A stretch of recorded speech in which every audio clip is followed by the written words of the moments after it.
I'm watching Guardians of the Galaxy Volume 3, and it is a perfect finale. And if you are one of those people who are just tired of the MCU, tired of comic book films, you are in luck.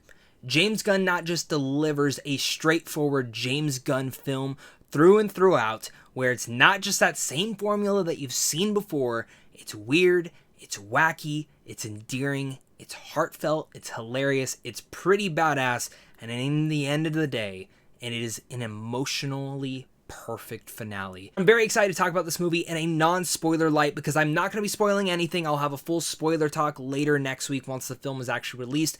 You do not deserve to get spoiled on this film. I promise you, you don't want to be. In the trailers did a really good job at hiding a lot of the greatest moments in here. And with that said, before we get any further into this review, make sure to hit that like and subscribe button if you're new here. We're trying to get to 50,000 subs, and if you enjoy talking movies, TV, and just in general, if you are a nerd like me, you are certainly in the right place. Join in on the fun for every single day where we're talking movies and TV over here. And also make sure to leave your thoughts down below in the comment section. Are you excited for Guardians of the Galaxy Volume 3? Are you tired of the comic book genre? Do you love James Gunn? Let me know down below. Of course, Volume 3 picks up still reeling from the loss of Gamora. Peter Quill rallies his team to defend the universe and one of their own. A mission that could mean the end of the Guardians if not successful.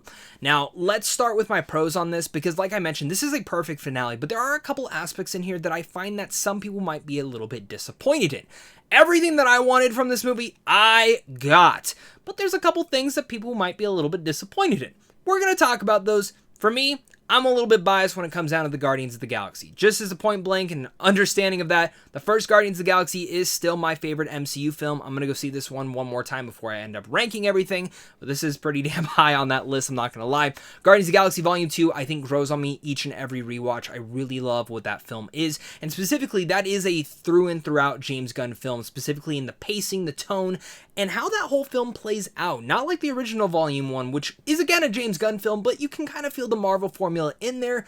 This film is not, it doesn't have to set up anything else. It's not trying to. It's trying to tie up all the character arcs, all the loose ends, any sort of bit of story out there, and reel in those character moments to bring it about to a perfect and satisfying conclusion where you're going to leave the theater and be like, I love that ending. I love where every single character ended up at, where the stakes were, who may have perished, who may not have perished. All going to come down to that realization of when it all ends, you're going to be like, wow, I, again, feel very satisfied by that. Oh, yeah.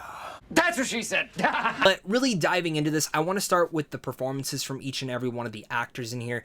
And the main Guardians team, I love that James Gunn really gave each and every one of them something special to do. Now, if you've seen the marketing, you obviously know that Rocket Raccoon is pretty much the most marketed character in here. You knew going in that this was going to be a Rocket Raccoon story. We're going to talk a little bit more about him towards the end of this segment, but if we're talking about the rest of the cast, first off, Zoe Saldana's Gamora is fantastic. I was a little bit iffy going into here where they were going to do with her character after Endgame. I was always kind of feeling, maybe you shouldn't have brought her back. Maybe this could have been it, but by the ending of her storyline in here, I thought it was perfect. And I think Zoe Saldana gets some of the best moments in here, and specifically some of the most emotional. She has one important moment between Star-Lord and herself. And what her and Chris Pratt are able to go off of in that scene was probably one of the most emotionally reeling scenes in there, and it really fit for their dynamic and their relationship, and specifically where those two characters are right then and there. As well, Dave Bautista's Drax. I think the weakest part of Volume 2, personally, is how they actually handled Drax and the usage of him. It was just a joke machine, and he hasn't really been the destroyer lately.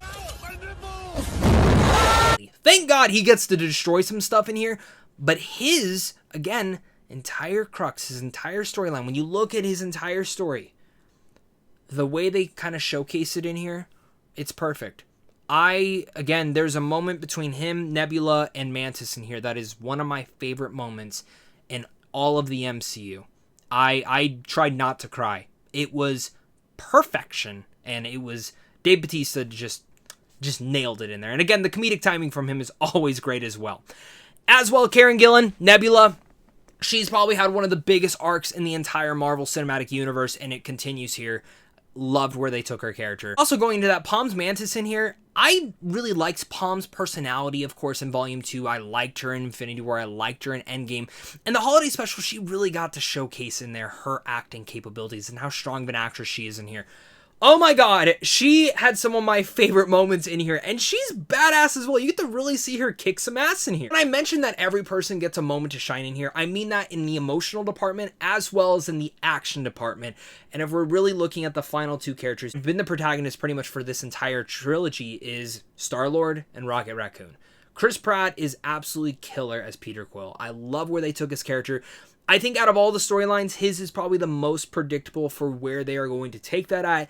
They set up a couple things pretty early on in the story where I'm like, all right, I'm pretty sure the film is going to end this way. And as I watched the film, it ended genuinely just like that.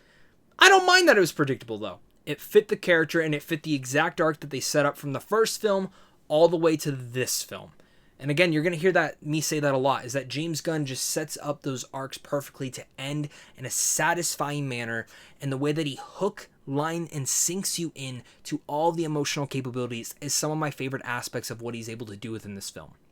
Specifically with Rocket Raccoon, which we don't give Bradley Cooper enough credit, but he is such a great voice performer as Rocket Raccoon. He brings that character to life. He gives sincerity to the moments that needs to, and specifically a lot of the flashbacks you see in here very much emotionally entangled me in here.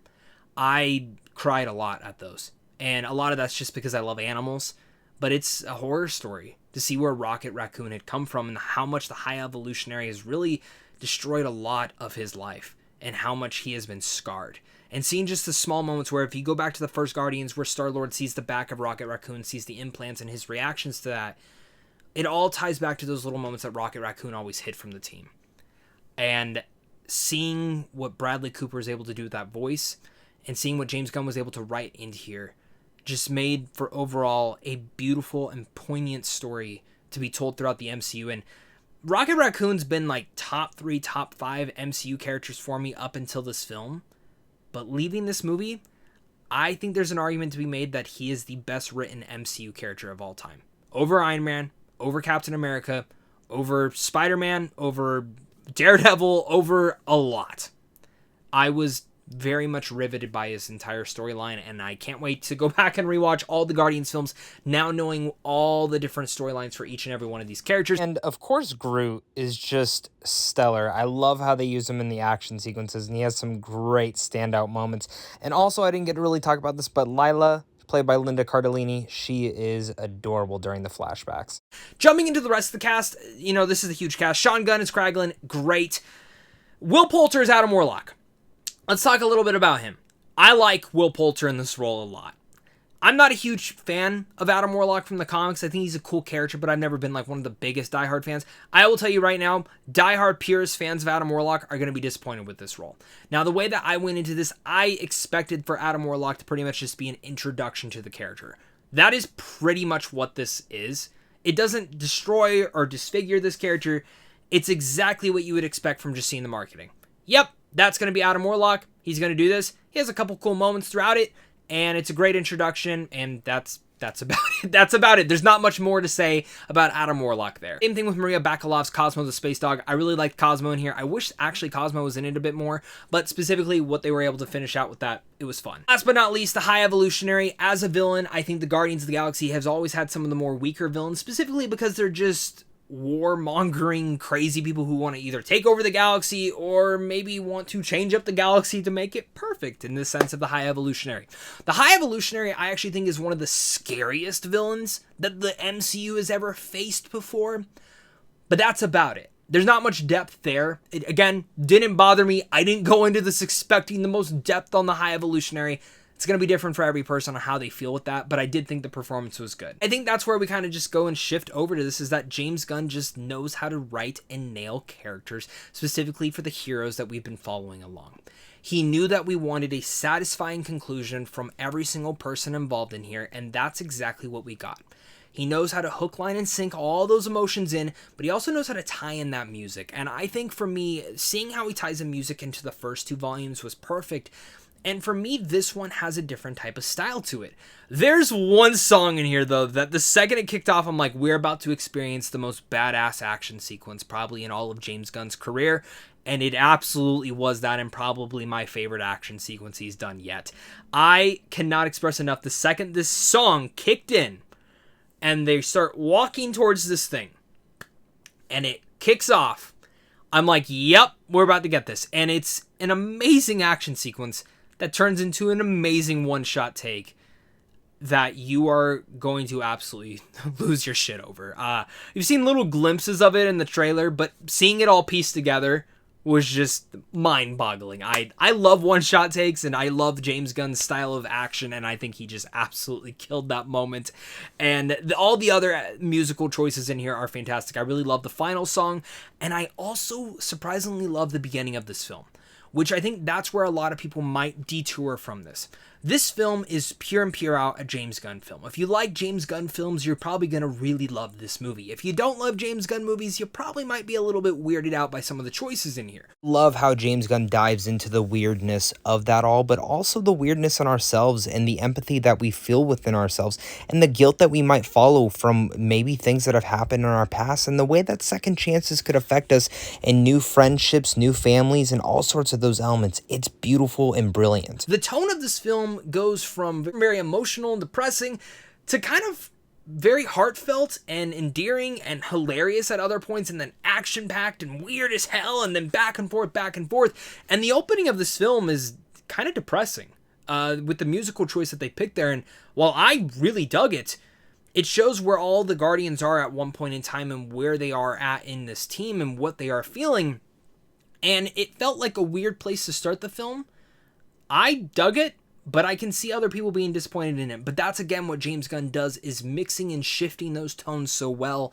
And sometimes it can be jarring, and sometimes it can't be.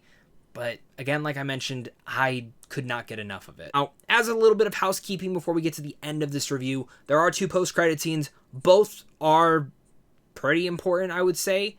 The first one was personally my favorite. I loved it so much. Without me going into any more spoilers on that take. And again, it is very hard to talk about this without getting any deeper into this. So with that said, Guardians of the Galaxy Volume 3. If we're looking at it on a technical level, the visual effects are probably the strongest in the entire trilogy. The makeup is incredible. Like specifically that whole counter Earth planet that you see with all the different humanoid, like human animal creatures. They look fantastic, and nothing ever like feels like, oh, that looks like a costume. Oh, that doesn't. It all comes to life in a very unique and beautiful manner, and sometimes a horrifying manner. This does feel like a horror film at times, specifically with the way that the High Evolutionary is used. Visual effects, like I mentioned, are stellar. The music choices are fantastic. The character choices all lead into a brilliant aspect. And if we're just to talk about a couple things, just to kind of reiterate certain things that might bother people, it could be some of the tonal shifts.